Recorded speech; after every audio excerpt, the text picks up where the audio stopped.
সবাইকে। আর আজকে সন্ধে আমরা প্রত্যেকে কিন্তু রেডি হয়ে গেছি, কারণ আজকে হচ্ছে 4 এপ্রিল, রক্ষাকালী মায়ের পুজো। তো এখন বাজে রাত 8:30টার মতো, যদিও এখনো ঠাকুর এসে পৌঁছয়নি। ঠাকুর আনতে কিন্তু অনেকেই চলে গেছে। তো এখানে রিতেশও রেডি হচ্ছে, আর জেঠুও কিন্তু অলরেডি রেডি হয়ে বসে আছে, একটু টিভি দেখছে। আর মামুনি এখানে সুন্দর করে শাড়ি টাড়ি পরে একদম রেডি হয়ে নিজেকে একটু আয়নায় দেখে নিচ্ছিল যে সাজটা ঠিকঠাক আছে কিনা। আর এই সরবেরিয়ায় কিন্তু বেশ ধুমধাম করে রক্ষাকালী মায়ের পুজো হয়, ঠিক যেরকম বারুইপুর মদারহাটের রক্ষাকালী পুজো, ঠিক সেরকমই কিন্তু সরবেরিয়ার রক্ষাকালী পুজো। আমরা কিন্তু বেরিয়ে পড়েছি সবাই মিলে ঠাকুরটা দেখবো বলে। আর এদিকে দেখো রাস্তার দুধারে প্রচুর দোকানপাট বসেছে, একটা মেলাই বসেছে বলতে পারো। আমরা কিন্তু চলে এসেছি একদম রক্ষাকালী মায়ের মন্দিরের সামনে। কি সুন্দর করে জায়গাটা প্যান্ডেল করা হয়েছে দেখো, আর সুন্দর করে কিন্তু মন্দিরটাকেও সাজানো হয়েছে।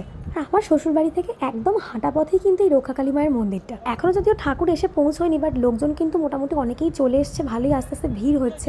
আর এখানে ঠাকুরের পুজোর সমস্ত কাজ চলছে। এই যে রাস্তাটা দিয়ে আমরা এখন হেঁটে যাচ্ছি, আর একটু পর ঠাকুর চলে গেলে কিন্তু এই রাস্তাটা দিয়ে আর হেঁটে যাওয়ার পথ থাকবে না, গাড়ি তো যাতায়াত করতে পারবেই না, পুরো একদম ভিড় হয়ে যাবে। যেহেতু এখনো পর্যন্ত ঠাকুর এসে পৌঁছয়নি, একটু দেরি আছে ঠাকুর আসতে, তাই আমরা একটা আইসক্রিমের দোকানে চলে এসেছিলাম সবাই মিলে একটু জমিয়ে আইসক্রিম খাবো বলে। তো আমরা প্রত্যেকে নিয়ে নিয়েছিলাম একটা করে চকোবার আইসক্রিম, আর শুধু রিতেশ নিয়েছিল একটা বাটারস্কচের কাপ আইসক্রিম। তবে এর আগেও কিন্তু আমি এখানে রক্ষাকালী পুজোতে এসেছি, বাট আফটার ম্যারেজ ছিল, এটা আমার কাছে ফার্স্ট রক্ষাকালী পুজো।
ঠাকুর থেকে বাড়িতে চলে আসার একটু পরেই শিউলি চলে এসেছিল আমাদের বাড়িতে, কারণ ওর এখানে দেশের বাড়ি যেহেতু, তাই প্রত্যেক বছর কালী পুজোয় ও এখানে আসে। চলো আজকের মতন ভিডিওটাকে আমি এখানেই এন্ড করছি। সবাই খুব ভালো থেকো, টাটা।